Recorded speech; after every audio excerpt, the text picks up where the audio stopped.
So coming to the last topic in this unit 5, in today's session we will study about decision trees, PNP complete problems, and graph coloring. Coming to the first topic, decision tree.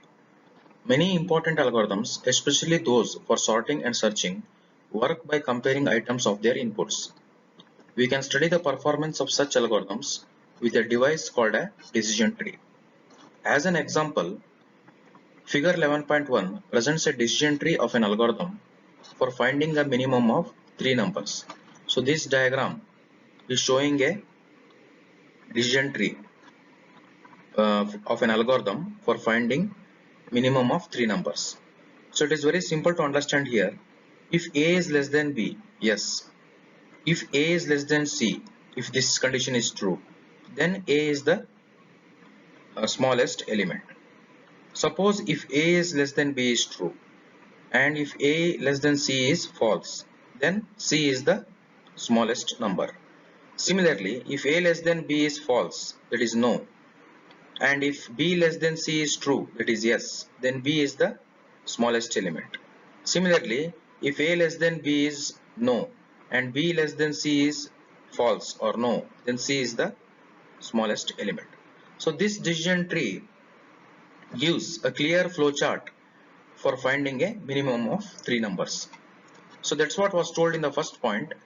Many algorithms like sorting and searching, they work by comparing items. So the performance of such algorithms can be understood by seeing the decision trees, by constructing decision trees. So as we can see, each leaf node represents a possible outcome of the algorithm's run on some input of size n. So the leaf node represents the outcome, in this case the smallest element. The number of leaves can be greater than the number of outcomes, because for some algorithms the same outcome can be arrived through different chain of comparisons. So as you can see here, the number of outcomes should be the only three numbers A, B and C, but the number of leaf nodes are 4, whereas the numbers are only 3. That is because this C has repeated twice, because the nature of the algorithm is like that. If the algorithm follows this path, A less than B is false, A less than B is true, and A less than C is false, then it is C. And this C can be obtained by following this path also. If A less than B is false and B less than C is false, then also C is obtained. That's what it says. The number of outcomes, the number of leaves can be greater than the number of outcomes. In this case, the number of outcomes is 3, representing the three numbers A, B and C, and the number of uh, leaves is 4. The number of comparisons made by the algorithm on such a run is equal to the length of this path. Hence, the number of comparisons in the worst case is equal to the height of the algorithm's decision tree. So the number of comparisons in the worst case can be equal to the height of the decision tree. So height of the decision tree, if you remember, is the length of the path from the root to the leaf. Here he has shown another decision tree for a 3-element insertion sort. So if you remember, in insertion sort we go on sorting the elements by inserting the each element in its correct position. Suppose if A comma B comma C is there, then we will three numbers are there, then we will try to place B before A, then C before A and B if C is less than A and B, right? That's the logic of insertion sort. So decision tree can be used for analyzing the average case efficiencies of comparison based sorting algorithms. We can compute the average number of comparisons for a particular algorithm as the average depth of its decision tree leaves, that is as the average path length from the root to the leaves. So I'll come to the comparison later. Let us see first how this decision tree does the sorting. So if A less than B is true, right, and if B less than C is true, then A comma B comma C is the outcome, that is we are sorting it as a comma b comma c, because a is less than b and b is less than c, so a comma b comma c is the sorted elements. Similarly, if a less than b is true and b less than c is false, then you get a c b as the element here. If you see here again, if a is less than c, then you will get a c b as the sorted list. If a less than c is false, then you will get C comma A comma B, because this second C will be placed before the first A, because A is less than C is false. Similarly, if A less than B is false, then what happens? You will get BAC, correct, as the element. Because A is less than B, so B, this is false, means uh, the B is smaller, so it will be placed before A. That's why it became BAC. Next, you compare A less than C. If it is yes, then BAC will be the sorted list. Otherwise, if it is false, then naturally BCA will be the sorted list, correct? But this again, in this again, if B is less than C, BCA is the sorted list. Otherwise, CBA is the sorted list. So as you can see, the leaf nodes represent the outcomes, the number of possibilities for sorting depending upon the comparisons. Now here he has told how to calculate the average number of comparisons, which is nothing but the average path length from the root to the leaves. So if you remember, the first node is the root and the last nodes without child nodes are the leaves. So what is the average number of comparisons for the 3 element insertion sort? 2. What is this 2? This 2 represents the path length from the root to the leaves, right? So this is the first 2. Okay. Similarly, this 3, second 3 represents 1, 2, 3. That is the the depth of this path. Okay. Similarly, the third 3 represents this 1, 2, 3. Correct. Similarly, this fourth 2 represents 1, 2. Similarly, this last but 1 3 represents 1, 2, 3. And this last 3 represents 1, 2, 3. So divided by the number of leaf nodes, 1, 2, 3, 4, 5, 6. So you'll get 16 by 6. 2.67 is the average number of comparisons that is got for this 3 element insertion sort. Now another example he has given for decision tree for searching a sorted array. So very good example for decision tree searching a sorted array is your binary search algorithm. So how does the binary search algorithm, if you remember, first of all, the restriction for binary search algorithm is that the elements have to be sorted in ascending order, right? So if the elements are already sorted in ascending order, then only we can search the elements in binary search algorithm. Now this diagram shows a decision tree for a 4 element array. So for a 4 element array A0, A1, A2, A3, you are going to search for a particular element in this set of elements using binary search algorithm. So all of you know the method actually. Just to highlight, in binary search how it works, low plus high divided by 2 gives the mid element. If the key element what you are searching lies to the less than the mid element, then the left side of mid element will be searched. If the key element to be searched lies on the right side of the mid element, then the right half of the array is searched. So that's what is the main logic here, that is shown here. So since 4 elements are there, the what will be the mid element? 0, 1, 2, 3. So 0 is the low and 3 is the high, correct? 0, 1, 2, 3. So 0 plus 3 divided by 2 is equal to 1. So A of 1 is the mid element. So that's what is given here. If the key element which you are searching is less than the mid element, then it will search A of 0. If the key element is less than A of 0, then naturally element is not found, key is not found. If the key element is equal to A of 0, then key is found. The key is nothing but the A of 0. If the element to be searched is greater than A of 0, so what does this path indicate?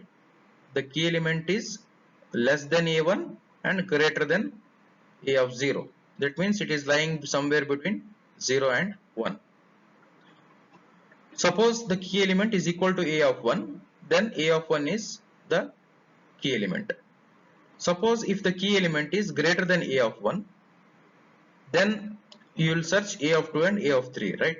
So if the key element is less than a of 2, then what has happened? If you please follow this path, key is greater than a of 1 and key is less than a of 2, so the key lies somewhere between a1 and a2. And suppose you follow this path, if key is greater than a of 1 and is equal to a of 2, that means key is a of 2. If key is greater than a of 1 and key is greater than a of 2, then it will come to the last element, a of 3. If the key element is less than a of 3, then it will search a of 2 and a of 3. Otherwise, if it is equal, then a of 3 is the key element, and if it is greater, then a of 3 is the when it is not found actually, because it has a key element has crossed the last element. So logic is very simple. The leaves indicate either a matching element in the case of a successful search, or a found interval that the search key belongs to in the case of unsuccessful search. So it can be unsuccessful search here. So it is giving an interval actually. The key lies here told, but it is an unsuccessful search. And even if it goes beyond the array bounds, then also it is a unsuccessful search. So coming to the next topic on P, NP and NP complete problems. See, from exam point of view, this topic is basically theoretical, and in the 5th unit, one compulsory question you can expect on explain these types of problems with suitable examples. So usually definitions along with the problems are asked. So let us see each one of them. P stands for polynomial, NP stands for non-deterministic polynomial, and NP complete stands for non-deterministic polynomial complete. So let us see the definitions of each one of these problems. In the study of the computational complexity of problems, the first concern of both computer scientists and computing professionals is whether a given problem can be solved in polynomial time by some algorithm. See here, polynomial time means a finite amount of time. That is the major objective, right? Whatever algorithms you develop, whether that algorithm can be implemented or whether the problem can be solved in a finite amount of time. If it is not solvable in finite amount of time, then it is I mean there is no practical use for that particular algorithm.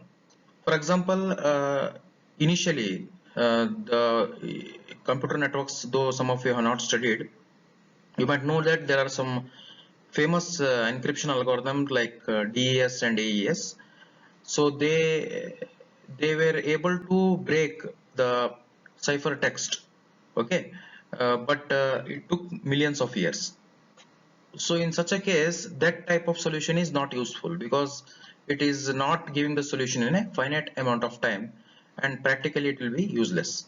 So the main concern is whether the problem can be solved in a polynomial time by some algorithm. So we say that an algorithm solves a problem in polynomial time if its worst case time efficiency belongs to big O of P of n, where P of n is a polynomial of the problem's input size n. So that's what the worst case time taken by the algorithm should be polynomial. Fine. It should not happen that the best case is good, but the worst case is an infinite time. In such a case, when in worst case scenario, the algorithm will run infinitely, and naturally there is no meaning in practical situations. So the worst case time complexity, if it is polynomial, then only we can say that the algorithm solves a problem in polynomial time. So since we are using the big O notation, problems solvable in say logarithmic time are solvable in polynomial time. So if the worst case is in log, naturally it is solvable in polynomial time. Problems that can be solved in polynomial time are called tractable, and problems that cannot be solved in polynomial time are called intractable. So these type of solutions for which there is no solution exists, or sorry, for which for certain problems are there for which you cannot solve in polynomial time. It takes infinitely long time. Then we say that they are such type of problems are called intractable. So these definitions you please remember in for exam point of view. So now we'll come to the definition of the polynomial problems. Class P is a class of decision problems that can be solved in polynomial time by deterministic algorithms. This class of problems is called polynomial. So it's simple actually. All the types of problems that can be solved in polynomial time in finite amount of time by deterministic algorithms. Deterministic means these are definite algorithms. There is no ambiguity. There is no ambiguity in the algorithms. If such algorithms are present for these problems and they are able to solve this problem in finite amount of time, polynomial time, then that class of problems come under the polynomial problems. All decision problems cannot be solved in polynomial time. There is a famous problem called as halting problem. In this problem says that given a computer program and an input to it, determine whether the program will halt on that input or continue working indefinitely on it. So this halting problem was actually discovered by a scientist called Alan Turing, and in uh, formal and automata theory of computation, which you will study in 5th semester, there you will see this problem where Turing machine will come. Okay, now currently please understand that this problem states that uh, this problem comes under the problem of uh, non-polynomial actually, because this problem cannot be solved in a finite amount of time. So you don't know what is the program. You know the program of course, and you know the input to it, but you are not able to tell whether the program will halt. So this problem cannot be solved in polynomial time. So this doesn't come under the P class problem. Examples of polynomial problems are traveling salesperson problem, knapsack problem, graph coloring. So this graph coloring we'll see in the next slides. Knapsack problem you already seen, and traveling salesperson problem also you already observed. The only thing is whatever most of the problems that we have seen in the textbook, all of them come under the polynomial problems, because all of them have a time complexity, worst case time complexity of log n log n square, n factorial, n cube, like that. So all those problems come under the P class of problems. Coming to the P and NP problems, before defining these particular definitions, we should know what is a non-deterministic algorithm. See, first of all, deterministic algorithm is nothing but algorithms which are definite. There is no ambiguity, correct? You don't have any confusion in the algorithm. So whatever algorithms we have seen, Prim's, Kruskal's, Dijkstra's, Warshall's, Floyd's, all of them are deterministic algorithms because there is no ambiguity. Clearly, you can write a simple unique program solution for that. But what is a non-deterministic algorithm? A non-deterministic algorithm is a two-stage procedure that takes as its input an instance I of a decision problem and does the following. So it has two stages basically: non-deterministic guessing stage and deterministic verification stage. Non-deterministic guessing stage, here he says, an arbitrary string capital S is generated that can be thought of as a candidate solution to the given instance I, but may be complete gibberish as well. That means here you are guessing. In this stage you are guessing. The algorithm is guessing. It doesn't know whether that particular component is the final solution or not, whether it will lead to the final solution or not. You don't know. The algorithm is in a guessing stage. Gibberish means the particular component that is generated may not at all lead to a solution. Deterministic verification stage means it is nothing but a deterministic algorithm that takes both the instance I and an arbitrary string S as its input and outputs S if S represents a solution to the instance. If S is not a solution to the instance, the algorithm either runs no or is allowed not to halt at all. So that's what this is, a deterministic stage. Either you have a solution or you don't have a solution. The algorithm clearly tells the output, but in the guessing stage it is ambiguous. So the non-deterministic algorithm has both the cases. It is ambiguous as well as deterministic stage. That's why it is called as non-deterministic algorithm. It has no definite yes or no answers. So non-deterministic algorithm solves a decision problem if and only if for every yes instance of the problem, it returns yes on some execution. That means if the if it returns a true, okay, and the actual answer was also true, in such a case it works. But if there is if the false answers are provided to the algorithm, it might get confused and lead to a erroneous result. So non-deterministic algorithm is said to be non-deterministic polynomial, NP, okay, if the time efficiency of its verification stage is polynomial.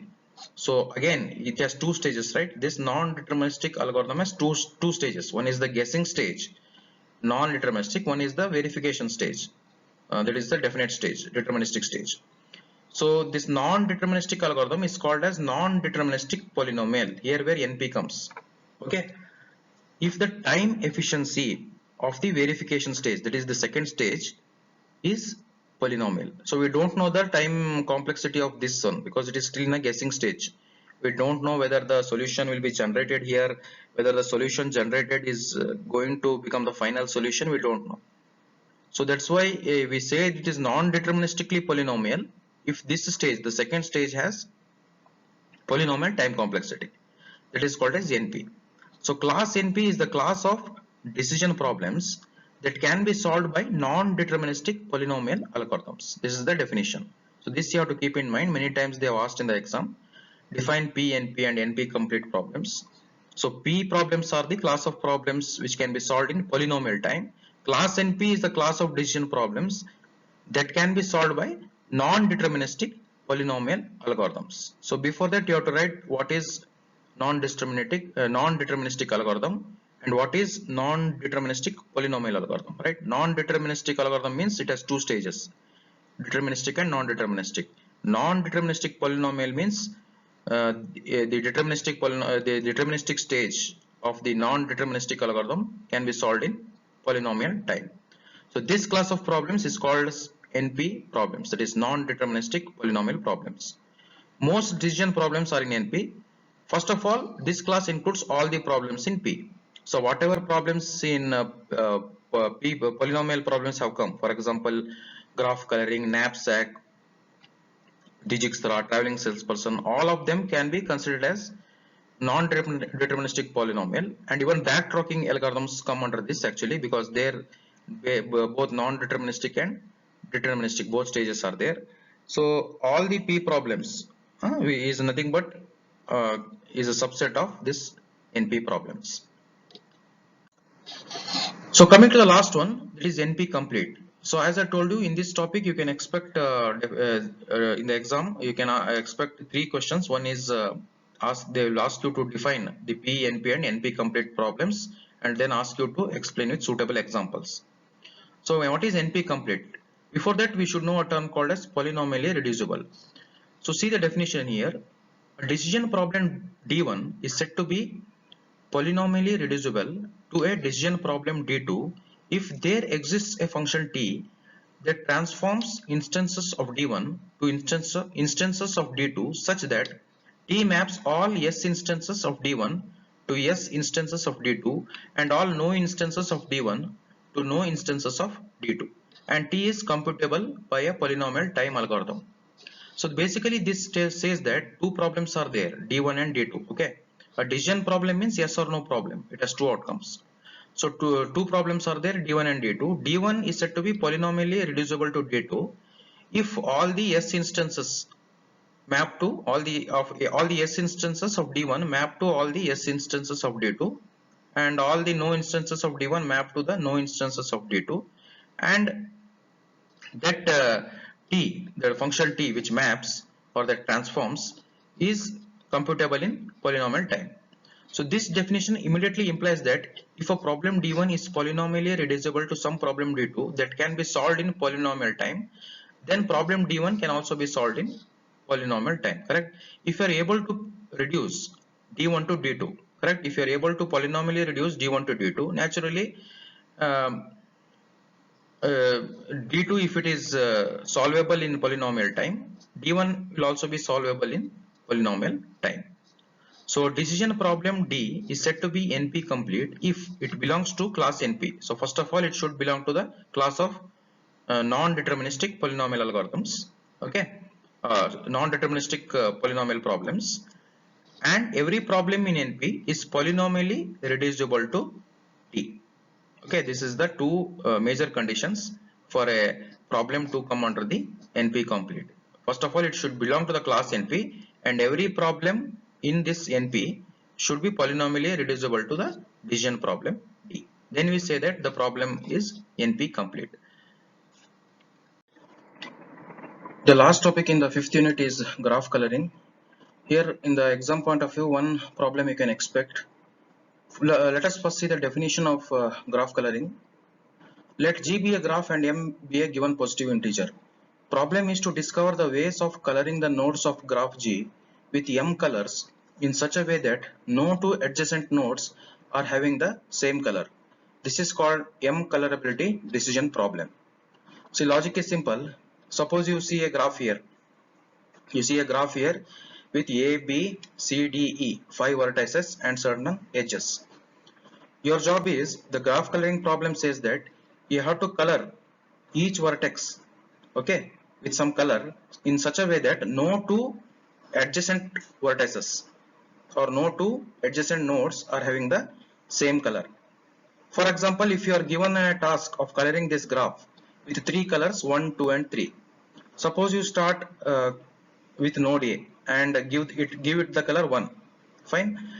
So if you have given color 1 to A, then you cannot give color 1 to B and C because B and C are adjacent to node A. So either you have to give color 2 here, and again if you give color 2 here to node B, you cannot give color 2 to node C because node C is adjacent to node B. So if you see, we have colored this graph in such a way that no two adjacent nodes are having the same color. So it asks for the smallest integer M for which the graph G can be colored. This integer is called as the chromatic number of the graph. So for this graph, the chromatic number is 3 because you are able to color this graph using a minimum of 3 colors. That's what is given here. For example, the below graph can be colored with 3 colors 1, 2 and 3. Since all 3 colors are needed to color the graph, the chromatic number of the graph is 3. The color of each node is indicated next to it. So as I told you, the chromatic number of this graph is 3 because minimum of 3 colors are required to color the nodes in such a way that no two adjacent nodes are having the same color. So in this slide we will see how a map, okay, given a map, how we can convert it to a graph and then use the graph coloring technique. Given a map, can the regions be colored in such a way that no two adjacent regions have the same color, yet only 4 colors are needed? This can be solved by converting the maps to graphs in the following way. Each region in map becomes a node. Okay, if you see here in this diagram, each region, that is this is one region, right? So this has become the first node. Then 2 is the second region, so that is the second node. Then 3, that is the third node. Then the fourth region is the fourth node, and this is the fifth region, and it is the fifth node. If two regions are adjacent, then the corresponding nodes are joined by an edge. So what he says is, if you see this map, 1 and 2 are adjacent, right? 1 is adjacent to 2, 3, okay, 4. So if you see here, the 1 is adjacent to 2, 3 and 4. The edges have been drawn. Similarly, if you see 2, the region 2 is adjacent to 1, 4, 5 and 3. So the edge is drawn from the node 2 to 1, 3, 4 and 5. Similarly, if you see the region 3, the region 3 is adjacent to 1, 4 and 5. So 3 is adjacent to 1, 4 and actually it is adjacent to 2, sorry, 1, 4 and 2. So in this way he creates a graph. Now as is given here, figure shows a map with 5 regions and its corresponding graph. This map requires 4 colors.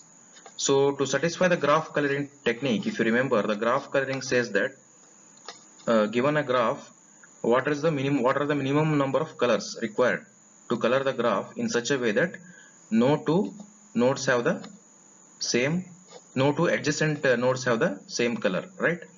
So he says any map, actually it has been shown that all maps can be colored using only a max of 4 colors. So the minimum number of colors or the maximum number of colors required to color a map, okay, of any regions is 4.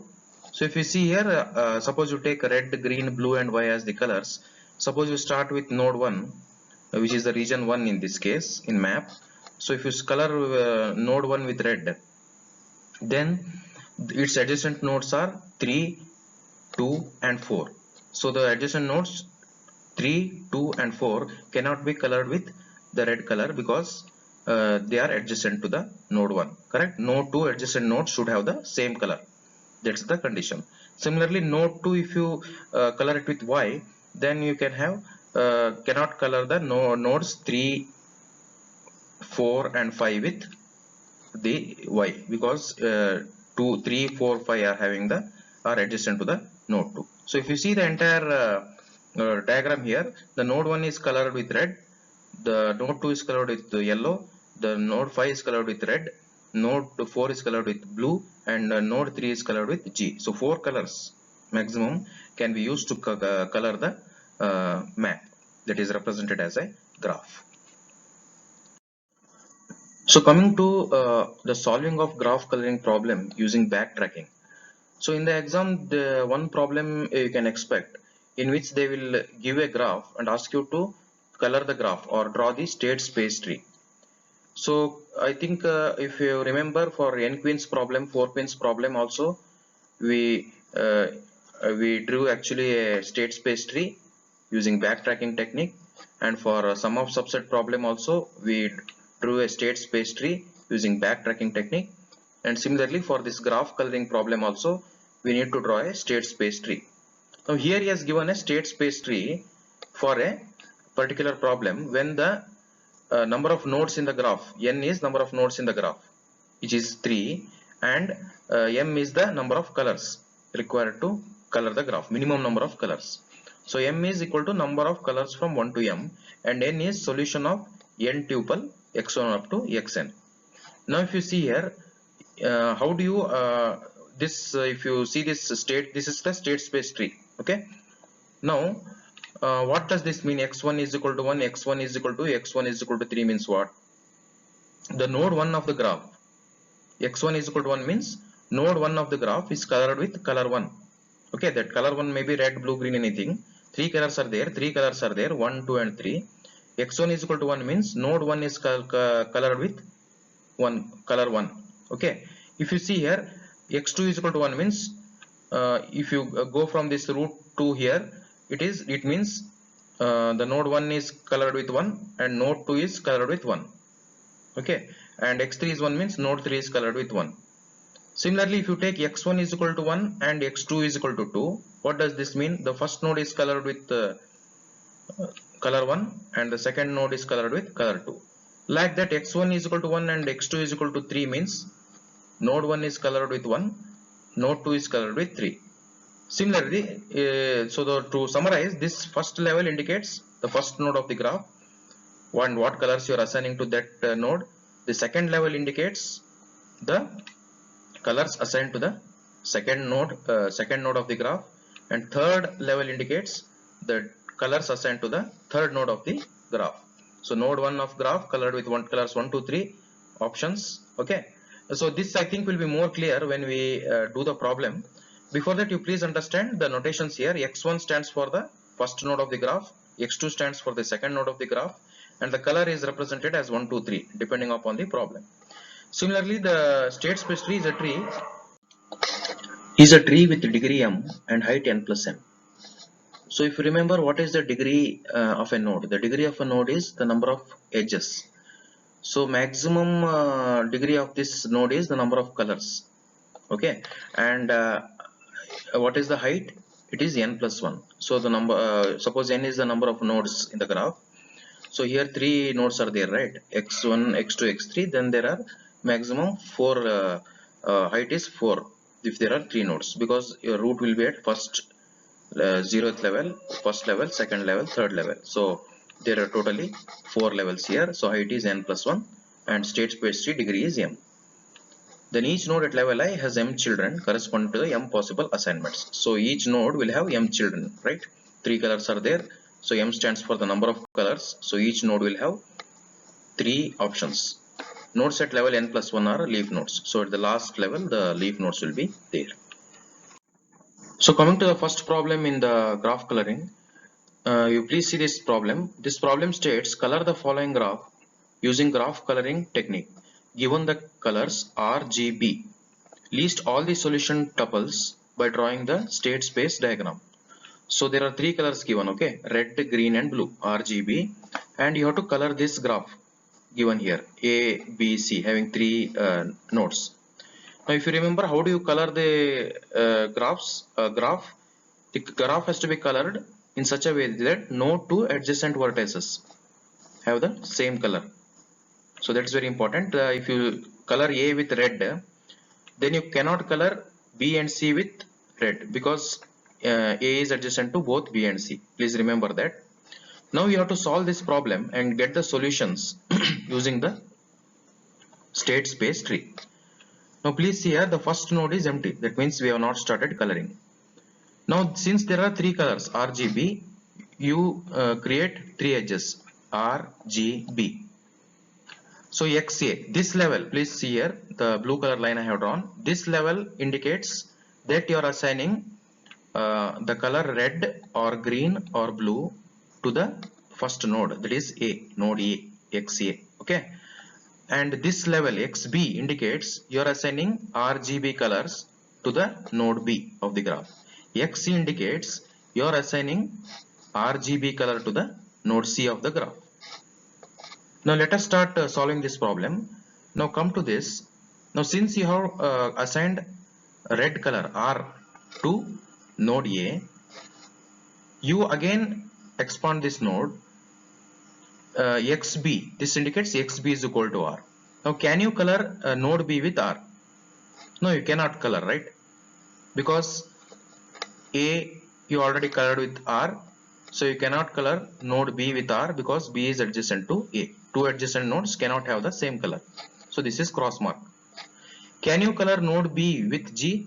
Yes, you can color node B with G because A is colored with R. So B can be colored with G. Fine. Can you color the node B with B? Yes, you can color because node A was colored with R, so you can color node B with B because they are 2 different colors, right? And since A and B are adjacent to each other, if you have colored A with R, then you can color B with G and B except R. Now you expand this node. Can you color XC, or can you color the third node with R? No, correct, because you please see this path. Node A is colored with R, node B is colored with G, node C is colored with R. No, node C cannot be colored with R because A and C are adjacent, so this is cross mark. Can you color node C with R? Can you color node C with R? Can you color node C with G? Yes, you can color, because if you see the path, you cannot color because node B has been colored with G, and B and C both are adjacent, so they cannot be colored with the same color. So this is also cross mark. Can you color node C with B blue? Yes, you can color because node A is colored with R, node B is colored with G, and node C is colored with B. So this is one solution. XA is equal to R, XA is equal to R, XB is equal to G, XC is equal to B. Okay, which are shaded portion. So this is one solution you got. Similarly, come to this one. Now can you color XB with the node B with blue color, B color? Yes, you can, because XA is R, so the node B can be colored with blue color because R and B are different colors, and since A and B are adjacent nodes, you can color both the nodes with different colors. Now again expand this node. Can you color node C with R? No, because A is also colored with R and C is also colored with R, and A and C are adjacent. So you cannot color cross mark it. Can you color node C with green G? Yes, because you follow this path. Node C is colored with green, node B is colored with B, and node A is colored with R. So R, B, G, right? So one solution you got was R, G, B. Another is R, B, G, right? Easily you can guess it. So one if you have colored A with R, then options are R, G, B or R, B, G. Correct? That's what you got here. Similarly, next you start with green G.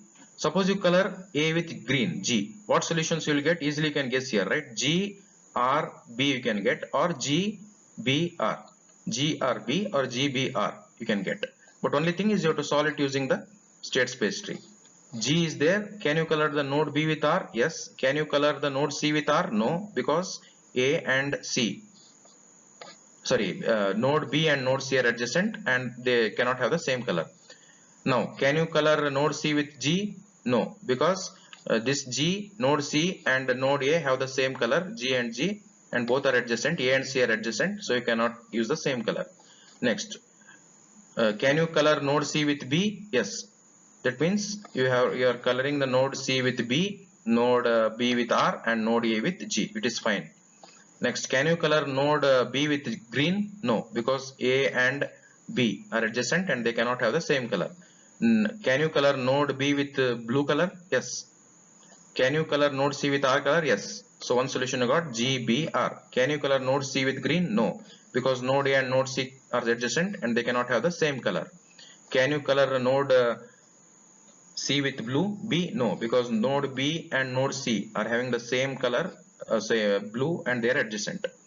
Similarly, now you take this node, this path. Now color the node A with blue, B.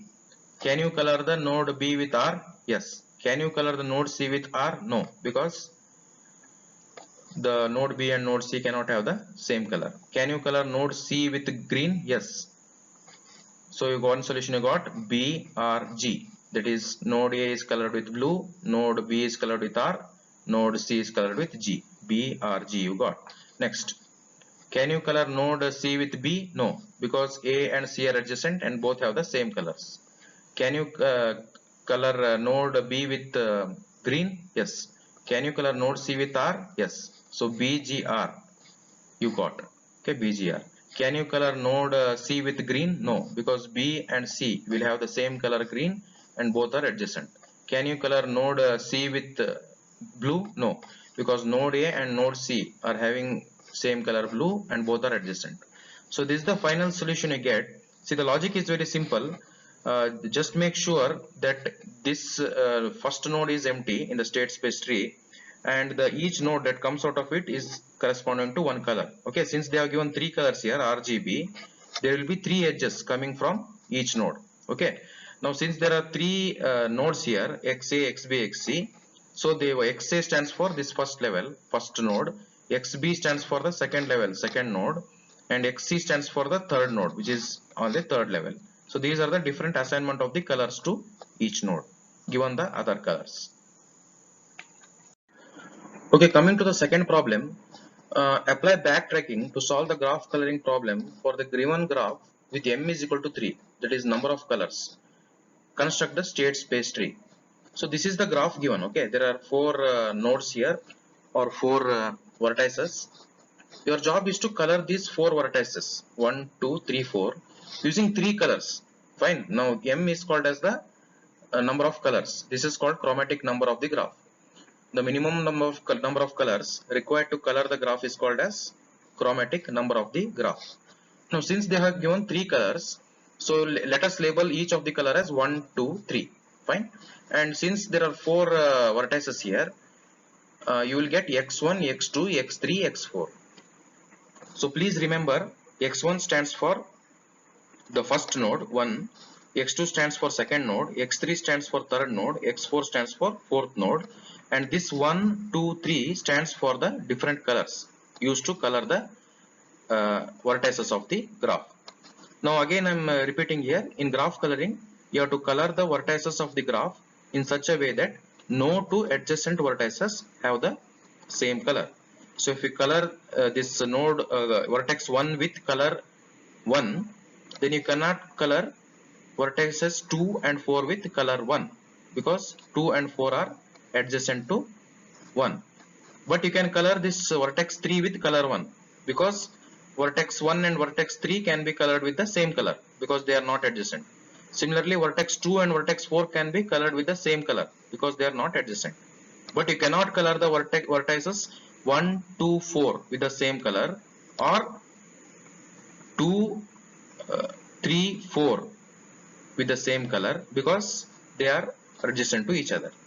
Now this has to be solved using the state space tree as before.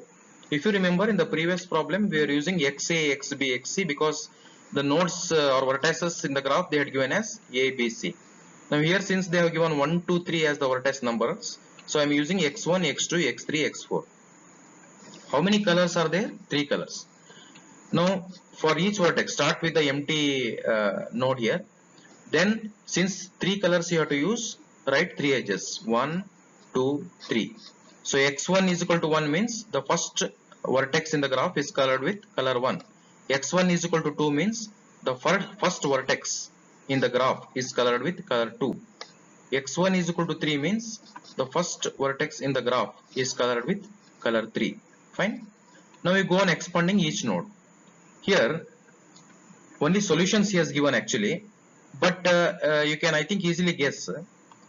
Here actually x1, x2 is equal to 1 will come. Fine, x2 is equal to 1 will come. Can you color the second node or the second vertex with color 1? No, correct, because first vertex is colored with color 1, so you cannot color the second vertex with color 1 because both are adjacent. He has not given that. So you can omit that in the exam if it is a large space tree, but you should know why you are omitting it. Can you color this the second vertex in the graph with color 2? Yes, because x1 is equal to 1 means first vertex is colored with color 1, x2 is equal to 2 means second vertex is colored with color 2. Yes, it is possible because both are different colors. Okay, now let us expand this node. Can you color x3 with color 1? Yes, correct.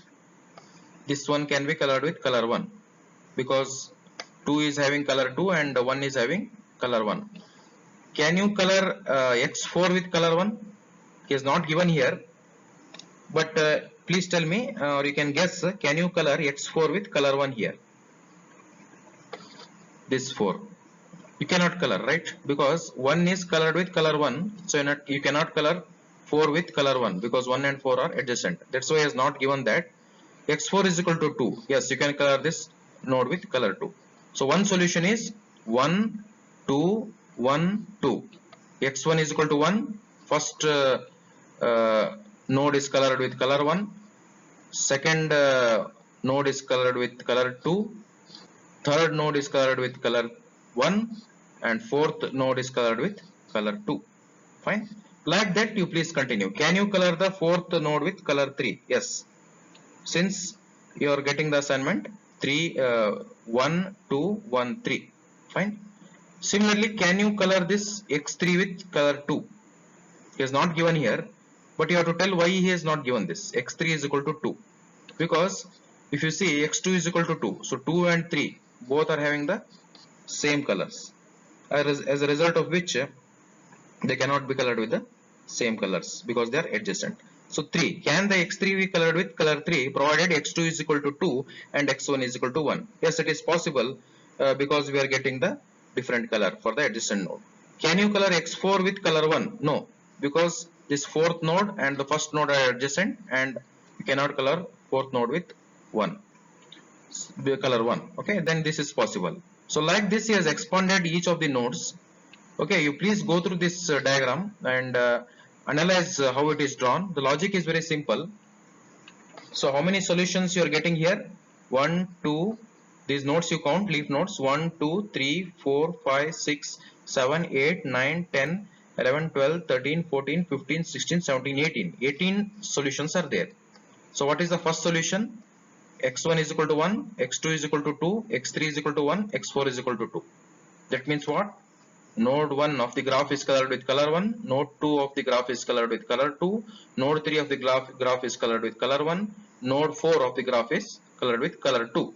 Similarly, x1 is equal to 1, x2 is equal to 2, x3 is equal to 1, x4 is equal to 3. How do you interpret this? The node 1 is colored with color 1, the node 2 is colored with color 2, the node 3 is colored with color 1, and node 4 is colored with color 3. Like that, you have to interpret each one of the path from root to the leaf, and totally 18 solutions he has got. But here he has given total solution, that is using at most 3 colors. Okay, that is 3 colors. 12 solutions are there which are using all the 3 colors. Other than that, to see how many colors are used by this solution: 1, 2, 1, 2. Only 2 colors are used, right? But 1, 3, 1, 2. Again, 3 colors are used here: 1, 3, 1, 2. Like that, you are getting the number of solutions. In the exam, please draw the state space tree and highlight the final solutions. Okay, coming to the last topic in this graph coloring, let us see its algorithm, how the graph coloring algorithm looks like, or the pseudocode, and its analysis. Now see, this M coloring stands for the name of the algorithm for coloring the graph, and the K is nothing but the number of solutions you get. So if you see, this algorithm was formed using the recursive backtracking schema. So the backtracking method is used here. If you remember, why? Because we will color a node and we will color the next node with some other color. Suppose you color, if you are not getting the final solution, then we backtrack to another node. That's why it is using backtracking. The graph is represented by its Boolean adjacency matrix G1 to n, 1 to n. So if you remember, in computer programs, all the graphs will be represented in the form of adjacency matrices.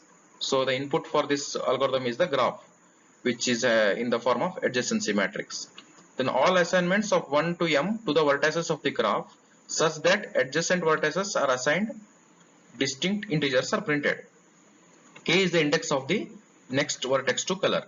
So you can, at the end, the K might hold the final solutions number, but it is actually the next vertex to be colored. Fine. And let us see this algorithm. In this comment he has given generate all legal assignments for x of k. Okay, so next value of k, assign to xk a legal color. So you are going to assign to the node xk a legal color in the sense the valid color, such that no two adjacent nodes have the same color.